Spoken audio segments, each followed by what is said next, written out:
Okay, this is a third reading of Hurricane Bay, and I'll pick up where I left off on the second reading. It would be good if you went to read the first part, then the second part, and then you'll be up on what's happening here. I need to adjust this and get this done. I've got a offer I want to give everyone who may want. If you want this book or any of the 30 ebooks that I have published, shoot me an email. The email address is at the bottom of that book cover print, and then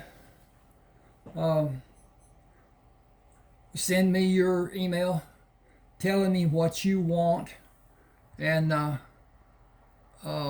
will make an adjustment and get you the book at $3.99 instead of $6.99, $3 off. And if for any reason you decide you don't want any more and you want your money returned, I will do that. I use Zelle, Zelle. It goes from email address to email address, even though it's bank to bank. The identification is your email or my email, and it's just like writing a check, but it's digital and it's quick. It's done in 3 or 4 or 5 seconds. But at any rate, if you want that, send me an email and we'll discuss it. Okay, I'm going to go here and anyway, they found the crime scene and it's a mess and so forth. But anyway, I'll start here now. Clay said, "Better safe than sorry. I need a few favors, Doc." Doc was talking about having these guns. "You're starting early. It isn't going to cost you anything. You may be able to help me solve this case." "You have a case?" Caldwell said it was a suicide. Caldwell doesn't have 2 brain cells to rub together. You'll see when you get Benny under the lights. There are several indications of foul play that Caldwell seems to have missed. You're on the city council. They are going to want to sweep this under the rug and keep the fair city's reputation unblemished. It is way too late for that. You have your camera, don't you?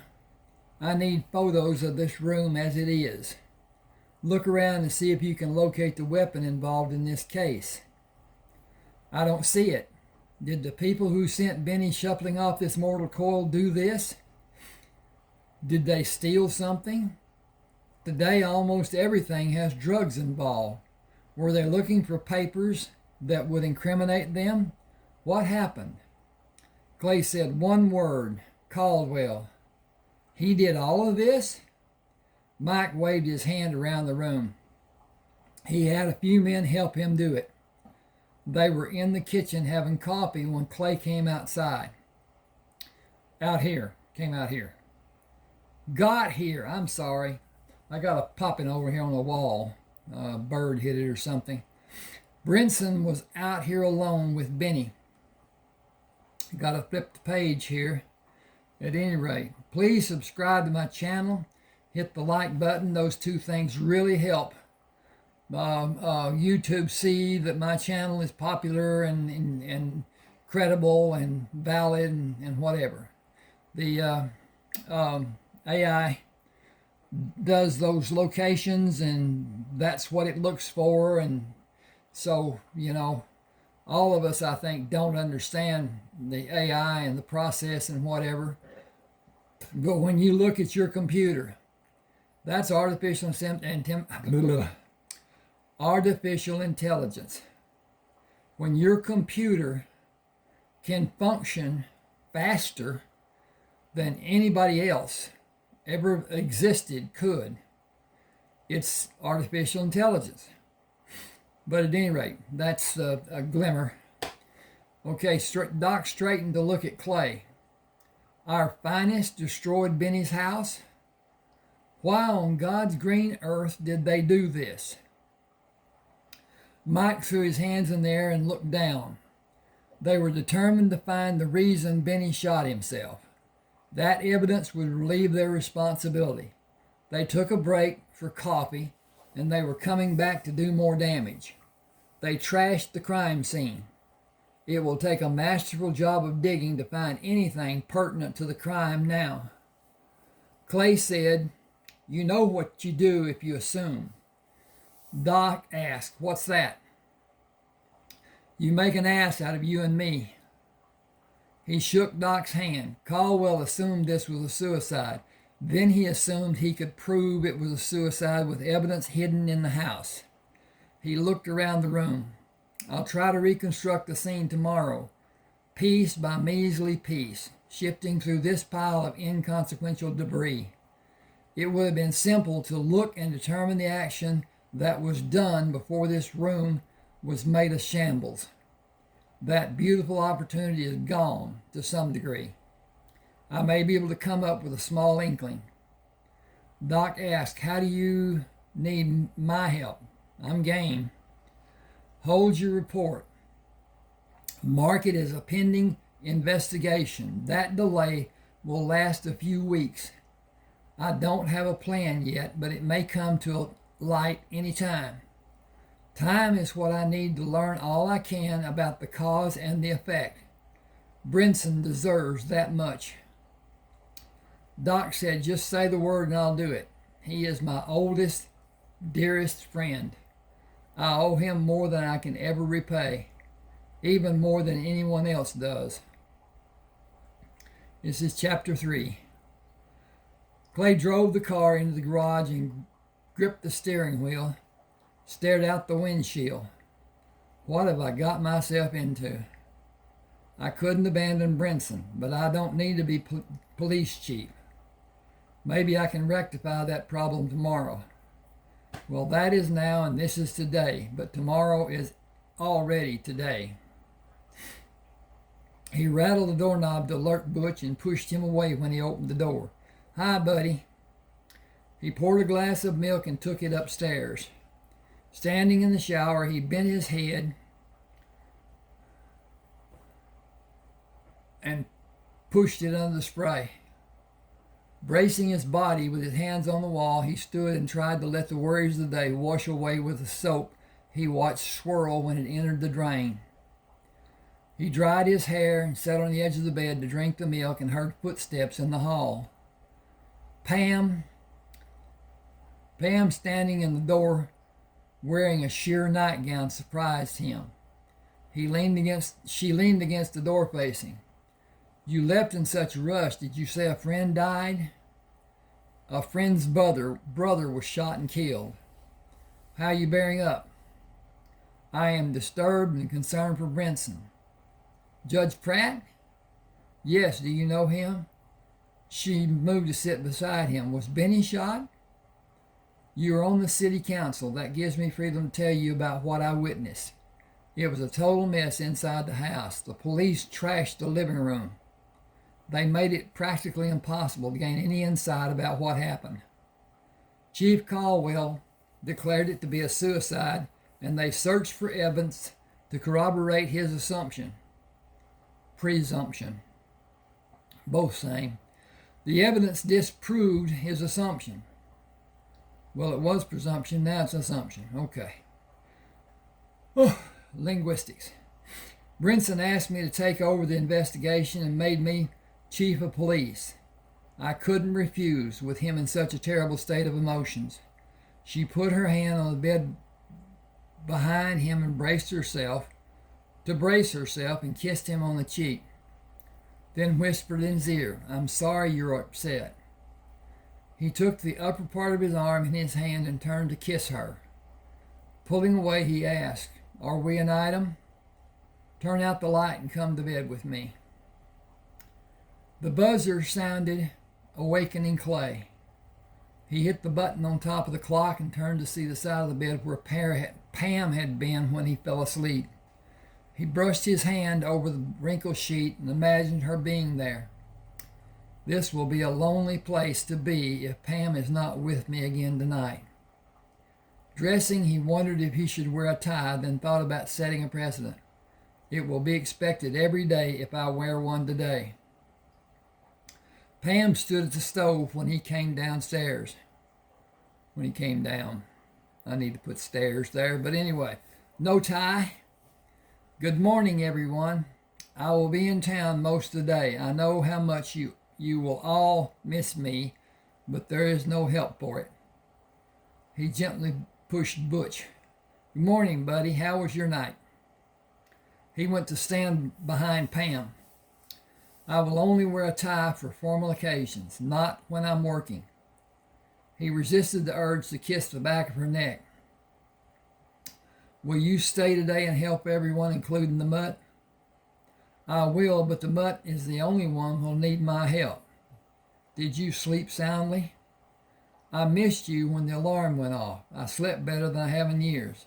Can I make an announcement? There isn't a need. They all know where I spent the night and why I did it. We are not simply an item. We are the only item. I made a commitment last night. He kissed her on the back of the neck. We both did. Coffee is ready. These eggs will be in a quick shake. He moved to the coffee pot. Can I warm anyone's coffee? Tony snickered. Mine could use some warming. Are you good at other warmings? A gentleman never tells. Honestly, remember?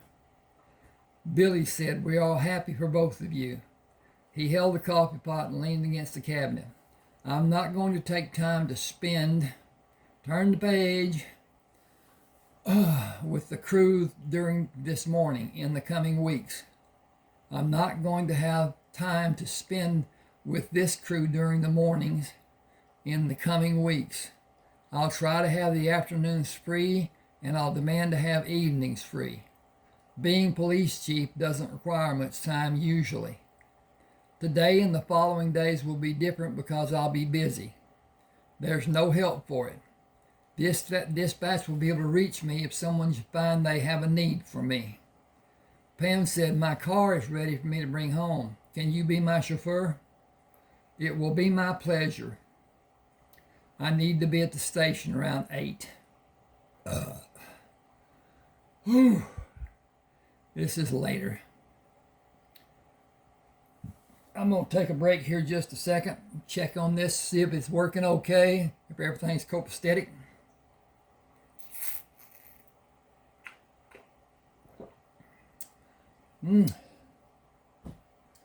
I do like tea.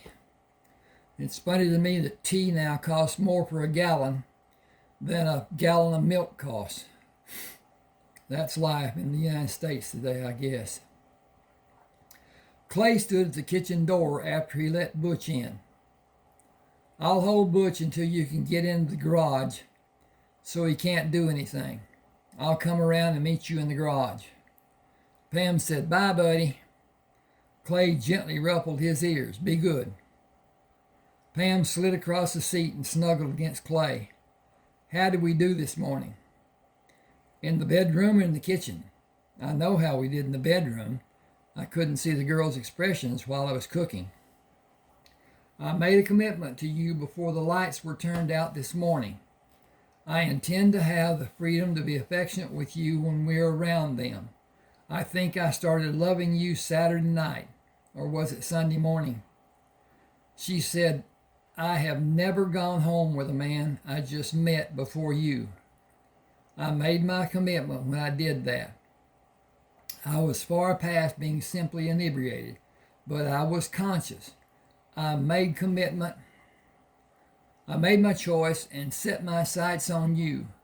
I wanted to comfort you all the time you were gone. You have not made it known to me how you felt or what you wanted, but you did pay special attention to me. You passed on Tony's advance. That was not meant to signal anything. It was not right for me. I was surprised when you came to my bedroom this morning. I nearly jumped off the bed to run to you. We can be affectionate on the first or second floors. The third floor is all business. Agreed? He gripped the steering wheel. It will not be easy for either of us. We are both too demonstrative. Nothing on the third floor. I will reluctantly agree, but you have to make up for my sacrifices. Sounds like a winner to me. I'm beginning to really love you. She pushed against him. I'm beginning to really love you back. I'm beginning to love you back. He parked and helped her out of the car and walked with her into the Cadillac dealership. Raylan Tubbs hurried to meet them. Your car is ready. My card is in the glove box if you need to call me. Clay, I heard about Benny. How's Brinson handling it? Doc saw him last night. I'll see him later today. No one can expect him to be his normal self. He was not doing well last night until he was taken home. Raylan asked, You're the chief of police? I am not sure where you heard that, but you're right. I will investigate Benny's death. I heard it had already been investigated. Is that wrong? We've been friends since elementary school, and I have a deep respect for you. Whoever talked about Benny's death acted unprofessionally, inappropriately. Was it Caldwell? That was the source. I heard it from several people. Is he in trouble? Excuse me just a minute. I've got a little problem. I felt a sneeze coming on. I hope I delayed it. Hope.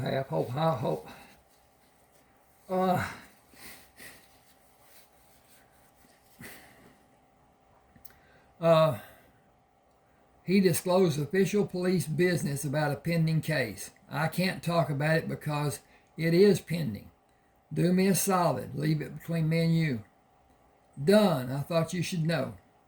Thanks, Ray. I need to leave. Everything will come out in the wash, is the old saying. He hugged Pam. I'll see you tonight. Kiss me goodbye. It is how we will always part. No goodbyes, friendly parting kisses. One that say I love you. He leaned forward for her to meet him with her kiss. Oops, didn't get the right page dunked. See you later, Ray. Ray said, You lucky dog. See you later. The men were sitting around the briefing room when Clay came in. What are you doing? It's a regular day. Get to work. Officer Jerry Price, you will assist me today. We will be investigating the Pratt crime. It was a suicide.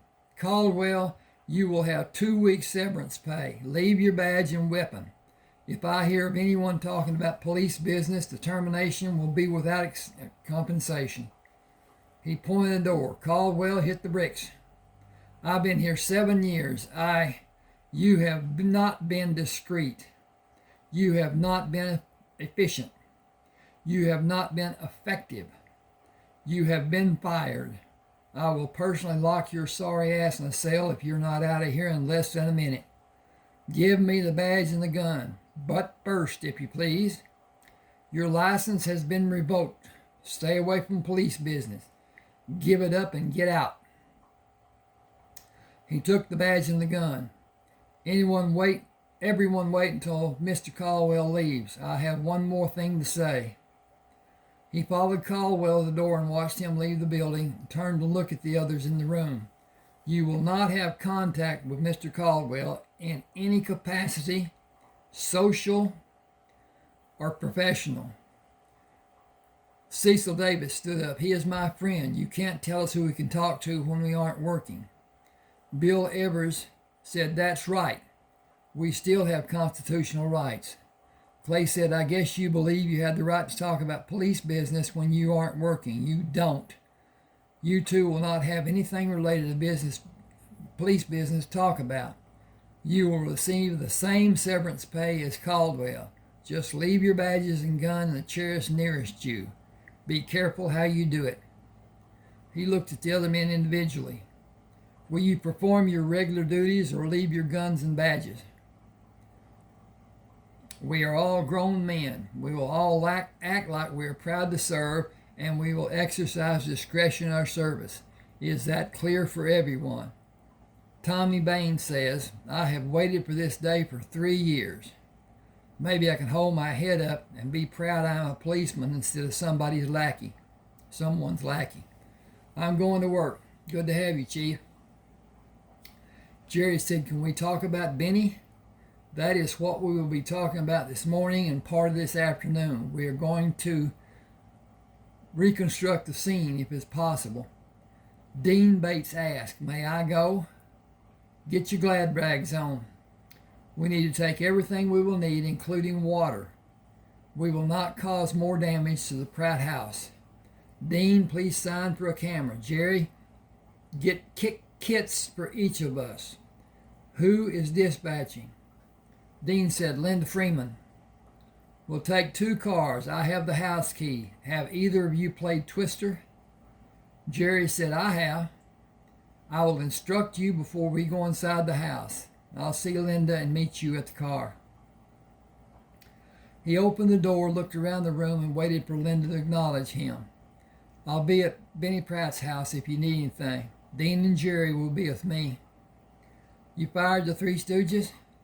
He laughed. We are going to enjoy our time together. She said, can I have freedom from being behind this desk? I don't mean all the time necessarily, but sometimes. I am competent in doing any type of field work. I'm happy to have a regular paycheck, but you know the but factor, right? Hang on a second here if I can get this cursor to come around. Ding, ding, ding, ding, ding. There you go. Okay, that says it should be one word instead of hyphen. Okay.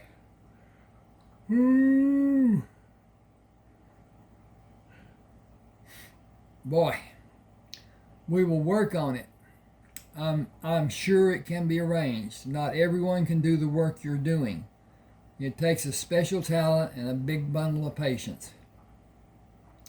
I know my work is important. I sometimes feel my talents are not being nourished to flourish and grow.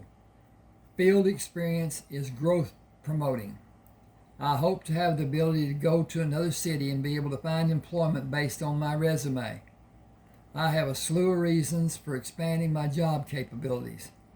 That aside, let me tell you how happy I am to have you. This past 2 years has been one bungled job after another without administration. None. Without training. None. Without compassion. Stop me when you get the picture. I will need to have a palaver with everyone and determine what each of you need and possibly what you want. My first consideration is straightening the Pratt house and doing a proper investigation. I am super hopeful that the 3 Stooges left enough forensic evidence intact and in place. He looked at her in a measuring manner. I would do anything to be able to help. Can you recommend people I can interview to work the board? You can relay to them what a dispatcher does. Will you consider my family members? Will you consider your family members as trainees? Absolutely. Get applications filled out and school them on dispatching. Try to determine, change page, their capabilities. If you don't want them, neither do I. Enough said? Linda smiled. Enough said. Clay walked down the hall to his office and turned the stack of professional folders around to search for Linda's. It was thicker than the others. Impressive. She deserves more than she has been allowed. It is time for that to change. It is time for that to change. Whew. What? Check on this again. Okay. Sitting on the passenger side of the squad car Jerry drove, Clay asked, what do you know about Linda Freeman? She has more experience than any of us. She was more qualified than Caldwell. That was pure nepotism. Clay laughed. The department has to be able to progress. The people need incentives. I intend to make it better in performance and living standards. Oh, will everyone we have now need to row that boat with me? You dispensed with the rats, or were they dispersed? Either way, we made a good start. Jerry said every day will have a good start for all of us now. Clay pulled the tape barrier away from the door to Benny's house. I want you to understand that we are working as a team. Anything said by either of us is directed at the other, too. Start at the door. Determine if the article or piece is part of the crime scene or if it was placed after the event happened. As carefully as possible, bring it straight up. If it is not rigid, have one of us help. If it's not rigid, have one of us help. I was thinking if it's rigid, he'd too have him. But no, what he's saying was if it's foldable. But anyway, have one's help. We are using the old adage of employing a fine-tooth comb. Nothing you will observe is to be discounted without corroboration. Jerry, you have the point. Move to your left as you work your way into the room. Dean, follow Jerry and move straight into the room. I'll work to the right until I reach the outline of Benny's body. Got to make a change here. And okay. He held his hand chest high. Under no circumstance pivot on either foot. Back up if you need to and never pivot. You may destroy evidence. Glove up and start, slowly and carefully. Jerry eased down to his hands and knees. What do I do with this? Is it part of the crime scene? It is an unopened light bill. Find a clean place against the wall to make a stack or a pile. It will be classified as after-the-fact items. When you have a clean area, I'll give you the light to search for bloodstains. Stay on your knees as you advance into the room.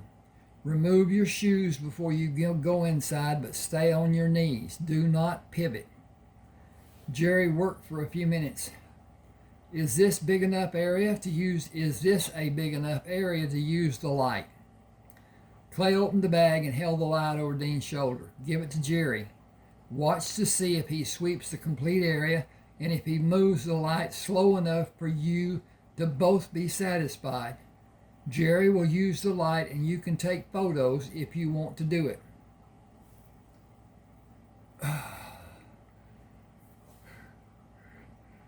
I'm not going to make this, I don't think. I think it's Betty by time. Excuse me just a second.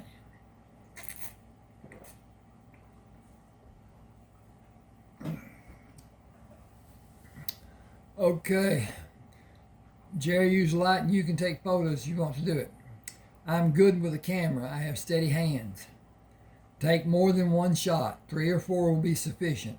The smallest detail may be the clue we need, and a missed or poorly done photo might mean a botched case.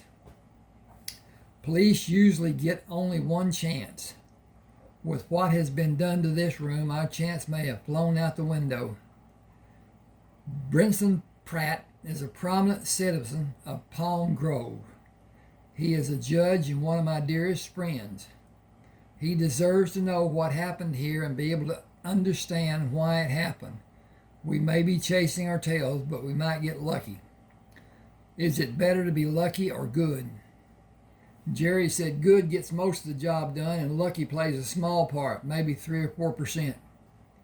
Dean said then lucky and good is the only result we can hope for. Clay smiled. Jerry swept the air and shouted, "Got something?" Clay said, "Hold the light on it. Dean, let me see it." Placing his hands on Dean's back and shoulder, Clay looked at the spot on the carpet. That is a partial shoe print. Place something light over it. Dean needs more room to be free to photograph it. That, my friends, is a home run for us. It is a crack in someone's armor. It is the first of what may be many clues that will tie together and speak volumes to us. Excuse me just a second, because I got to change that right now or I won't get it done. Oh.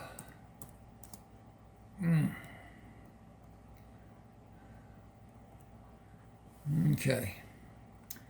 Now then, this sentence should have read, "It is the first of what may be many clues that will be tied together and speak volumes to us."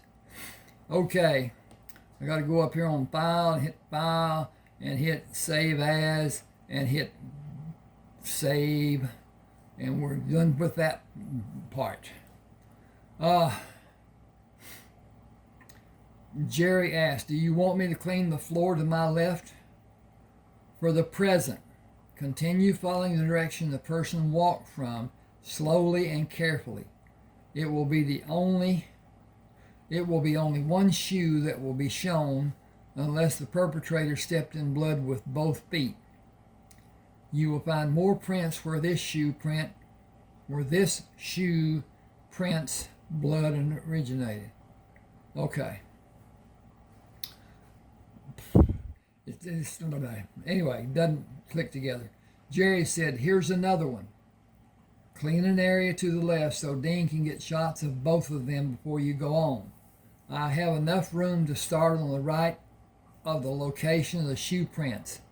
Develop a pattern for the search you do today and in the future. Develop your skills. Go slow. Always go slow." Clay meticulously moved debris to place near the wall until he moved the book by picking it up using both hands on the open pages. Damn, that stupid Caldwell. "Dean, bring the light and the camera." He turned the book over to reveal bloodstains on the pages and placed it on a clean spot on the floor. "Get shots of this book. Hand me the light." He waited until Dean finished making the camera ready before he turned the light on and held it high above the book. Okay, page turn. Dean took 3 photographs and Clay swept the area where he found the book. "Dean, get photos of these over my shoulder. Put your knee on my shoulder blade with your leg down my back to brace yourself. You can get them from another angle later." Clay stood and swept the wall with the light, then stopped in the center of the Venetian blind. "Be careful and snap these from where you are. It isn't a smudge, more like a drop of blood." Jerry said, "I need the light. I think I found another one." Dean waited for Clay and then said, "I need the light to give Jerry to take photos of his discovery." "Yes, I was playing this out in my mind. Someone stood here, parted the blinds, and looked out the window. Take the light to Jerry and get the photos. I'll work here to clean away more of the mess, then get these records, get these recorded in living color. Be certain there are no prints close to those Jerry is finding from a second person." Clay took envelopes and single sheets of paper with notes Benny had scribbled and 2 books off the floor and put them near the other articles, away from the shoe prints he located. Ornaments and figurines he judged to be from Benny's desk he left undisturbed. "When you can, photograph this open area and bring the light so I can use it." Dean gave Clay the light and took photos of the open area, then followed the light as Clay moved it over the area, taking photographs of shoe prints that were numerous in the newly opened area. It will be difficult to determine how many people may have been involved with this many shoe prints without extensive examinations of each one. This investigation is going to require many days of sifting through what we have already found. We have just barely started. So much more could have been gathered if Caldwell had been able and willing to do what he was paid to do. We need to learn from this being handled like it was. Okay, excuse me just a second. We need to learn a lesson. Come on. Sometimes I'd like to throw this thing. It doesn't, I'm not know where we are. I don't know where it is. Okay.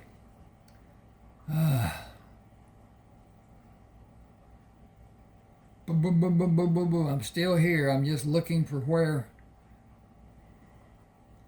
Oh, there it is. We need to learn a lesson.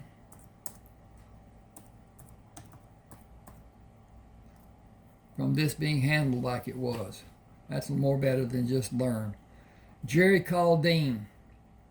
I've got new territory for us to look at. This is looking better and better.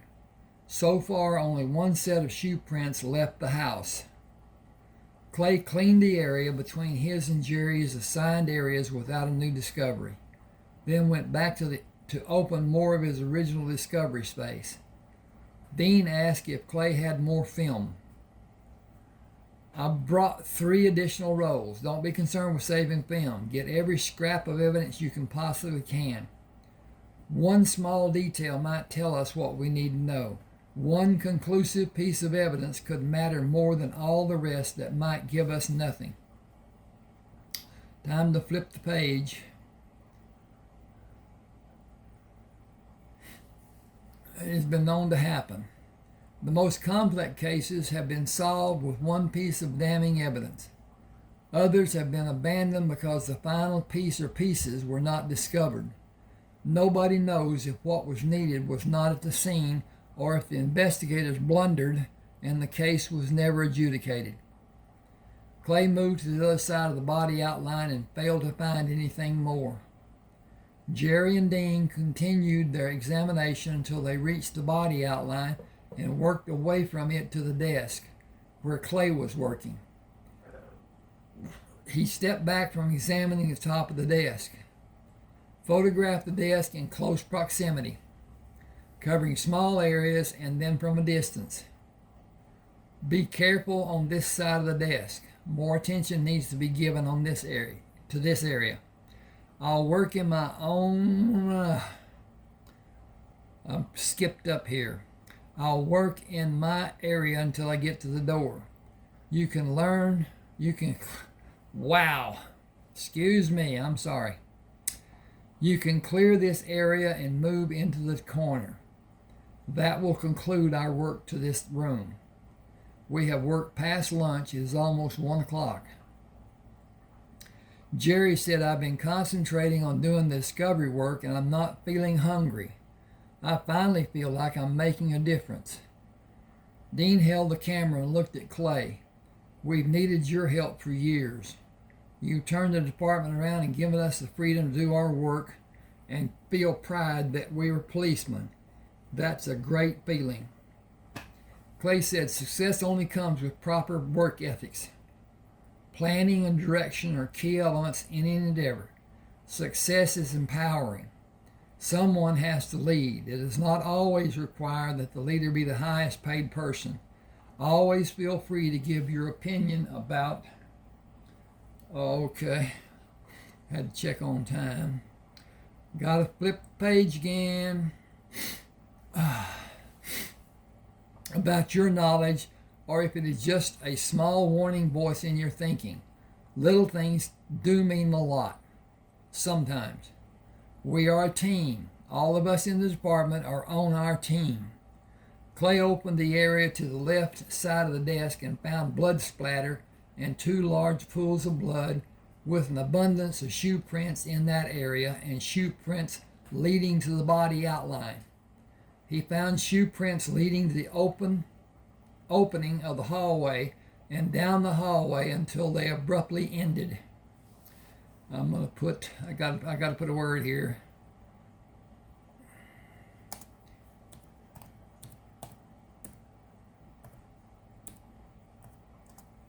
Okay. He removed his shoes. The shoe...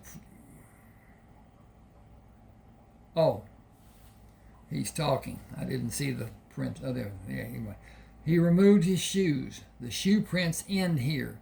He must have removed his shoes. He continued down the hall while Jerry and Dean looked through each room in the house. They mutually agreed there was nothing more they could do. It is 15 minutes until 3. I need to see Judge Pratt. Put the equipment in the squad car and take the film to the lab. Remind those people of their need for silence about the evidence. One slip could ruin any chance we might have. Be as empathetic as each of you can, using discretion. Be firm but fair. Jerry repeated his words, firm but fair. That could be our motto. That sounds like justice will be accomplished for everyone. Dean said, that's why we serve. Clay smiled and tossed the house keys to Jerry. Finish and lock up. Do your reports and remember to remind everyone that this is not to be discussed. We will not talk until we are all sure no one outside the department is able to hear. Okay, this goes on to chapter 4. And I could read a little bit. I need another drink. Throat's getting raspy.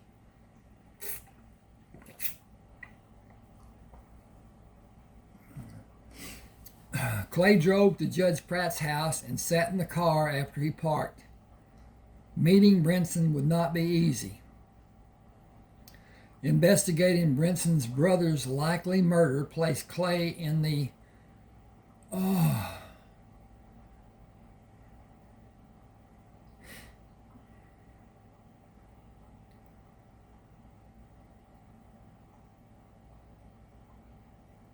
Investigating Brinson's brother's likely murder placed Clay in the position of absolute acclaim for his success or absolute condemnation for anything less than success. The only hope he had was the public knowledge of Chief Caldwell's incompetence, undermining the investigation. Clay could direct his people to remain silent about the investigation. He could not stop anyone who might relay the knowledge of events that happened last night. The whole city would come to know about the night in detailed accountings.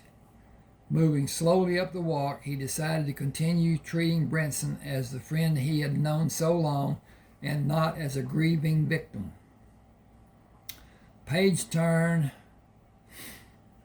The housekeeper answered the door. Judge Pratt is in the study.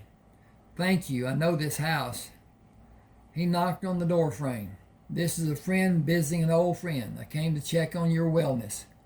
Brinson motioned for him to come to the desk. I need help just to sit here. I'll forgo trying to stand. Doc gave me some powerful tranquilizers last night and again this morning. I couldn't play a hand of poker if my life depended on it. How are you holding up? I'm tired. Not much sleep last night and the morning turned into an afternoon. Mighty quick. How's your head? That was a dirty trick you pulled on me. You didn't drink anything. Thank you for doing it. I need to know about Benny. You know you can trust me to be discreet. You also know you're not part of the legal aspects at this time. I can only disclose a small bit of information. I will tell you I am confident I will discover what happened and who was or was not involved. I have one question pressing me right now. Are you...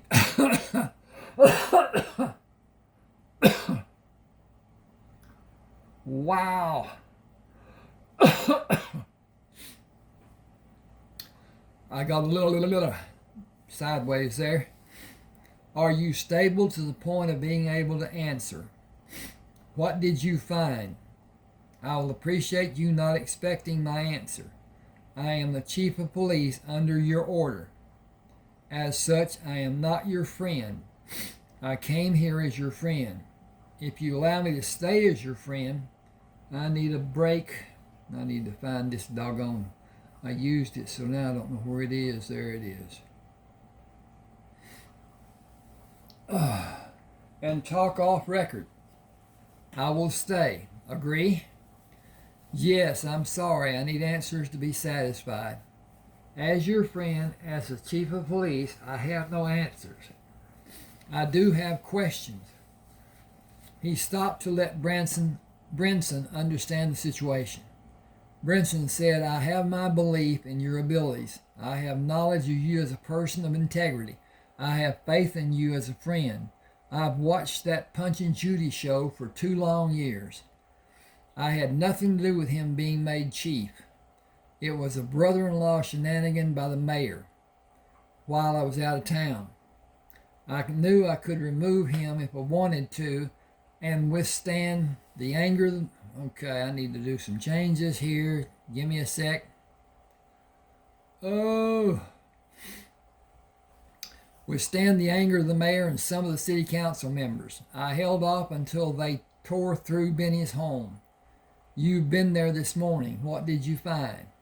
You know full well I would be outside the law if I revealed anything about the case until it has been investigated and handed over to the proper authority. So you do have a case you're investigating. Quit. I need something from you after you answer my question. Will you? I will. Did you leave Benny's house after you called the station? Yes, I could not bear to stay there. I went out to my car and drove it up to the corner. I knew the police would need the parking spaces, and I left where I was originally parked to give them room. I need to see your shoes. Maria washed them. I'll need to take them with me. Brinson said, I'll have her get them later. What else do you want? Do you have complete authority over the judiciary? I do. Will you give me your backing in doing the job you gave me? Absolutely. I took the position for you and for Benny and for the city. Am I safe? If the worst happens to you, who will back me? You will have the position until you resign or reach the age of mandatory retirement, or the worst happens to you. Clay asked, would they need to kill me to get me out? Is that dirt? Well, it's something. Oh, I got fish calling me and they hungry. I'm going to do a fish video after a while. Got some stuff going on. Oh, I need to check on something. What are we here? Okay, we're okay. I can't find the doggone cursor. Okay. Would they need to keep me to get me out? That is also true. Did Benny commit suicide? You know he didn't. Then tell me. I have. I will run the police department as near the guidelines as possible. I want your assurance that the people I direct will not face repercussions if they follow my instructions. I can't. They fall into the city employee statutes. My making you chief of police is a state matter. Make them my assistants. We are all paid by the city. In part you are. The retirement is state-based. Then I'm the only person who can legally hire and fire my people. Brinson said they can be reprimanded and their activities can be recorded in their files by order of the city council, but you the only authorizing authority. You can approve or reject the council's recommendation in all matters pertaining to your office and the execution of their responsibilities. Your office is the only authority over the department's performance of individual duties. That's all I need to know from you today. Raise your hand. Do you solemnly swear to uphold the law and the execution of your duties as patrolman for the police department in and of the city of Palm Grove, Orange County, South Carolina? What are you doing? Clay said, say you do. Okay. Hope I'm on. I do. Benny did not commit suicide, Officer Pratt. As a working police officer, you have authority over the investigation of the cause of death of Benny Pratt. You can have knowledge of and updates of all evidence and proceedings involved in the investigation. You also have the responsibility to guard and protect all information you may be privy to. I promise you I will discover all the facts about Benny's death, by hook or by crook, inside the boundaries of the law as it may be stipulated. Work with me and give me the opportunity. I will, totally. I will not be on the job 24 hours a day and 7 days each week. I need an assistant chief of police. Oh my Lord. Will you pick from the illustrious pool of, who will you pick from the illustrious pool of talent? Linda Freeman. Who is she? She is performing the duties of the department dispatching. Brinson said, I don't know her or anything about her. She is my choice. Good enough? You're the chief of police. You have to stand by your official duties. Linda Freeman is the assistant chief of police. Have my credentials and hers recorded, and we will assume the positions. I'm going to ruffle some feathers. I would expect you to do that. Sign several open subpoenas and directives and vouchers. I'm going to handle internal affairs myself. Linda's duties will be covered by another employee in a few days with paperwork. A satisfactory physical followed by readiness testing. That will bring the employees to full complement as it was before this morning's actions were required. Brinson said, you moved quickly. Contrary to popular belief, they are the ones who move quickly. I have one more item of business to perform before I leave town. And James Bay. That is going to be a sticky wicket for the city council. You must live inside the city limits of Palm Grove. I have that covered too. I'll leave it for you to handle. I'm sure you will. Thank you for setting things right. I will do as you ask until the case is closed. I will believe it will be inside 6 months. You know how much working as chief of police takes away from my drafting work. I have it through the grapevine that you have a bevy of lovelies at your home. All of them are employees except one headstrong woman. She is a city council member. Are you shitting me? Pamela Durbin? All day and all night. She is in love with Butch. Brinson smiled. You go, old son. Right now I have business to take care of at the station. Clay parked at the visitor space in front of the police station. Something needs to be done about parking here. There is a lot that needs attention and implementing actions here. Opening the door to the dispatch office, he smiled at Linda. Good afternoon, Assistant Chief of Police. What? That's not funny. I don't joke about police business, remember? There needs to be a lot. Okay, I don't go there. Okay. Where are the financial records kept? Locked in the evidence room. Do you have keys and one of them fits the evidence room door, one fits the file cabinet lock? I marked each key with etched numbers. With an etched number. Have someone relieve me and I will help you. Get someone and meet me in my office. I hope we are in time to rectify the theft. Okay. Opening the books, Linda instructed Clay on withdrawals and expenditures. I thought it would be this way. Put these back and come to the bank with me. Linda parked the car and led Clay to the office of the president of the bank. Gerald Holmes came around his desk and shook hands with Clay and Linda. Please sit. How may I help? Clay pushed a small sheet of paper across the desk. Take all the funds in the second account and put them in the first account. I'm afraid I have no authority to do that. Call Judge Benson Pratt. Will his demand be met? Gerald held a piece of paper. I can freeze the account on his authority. It's a matter of urgency. I cannot elaborate. Please call Brinson. I have his home telephone number. Gerald picked up the telephone. Please tell me the number, slowly. Hello, Judge Pratt. May I put you on speaker? Chief Myerson is in my office with police business. Follow his orders as if I gave them to you. Yes, I will. Clay leaned closer to the telephone. Brinson, have Caldwell's account on this bank frozen.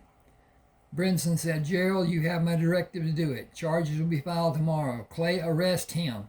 Gerald, I know you are cautious about privacy. Thanks for doing this. You just saved Palm Grove a bunch of money. Clay stopped by after work. Come out to the house for dinner and some eloquent conversation. Butch hasn't seen you in weeks. Okay, I'm going to bust off right here. Please subscribe to my channel and hit the like button. Those two things help me so much. Again, I'll remind you about getting books, starting with any one book that you want of the 30 books in my, you can see them on Smashwords, you can see them on my YouTube channel, you can see them on my website, and see about the validity of them and whatever.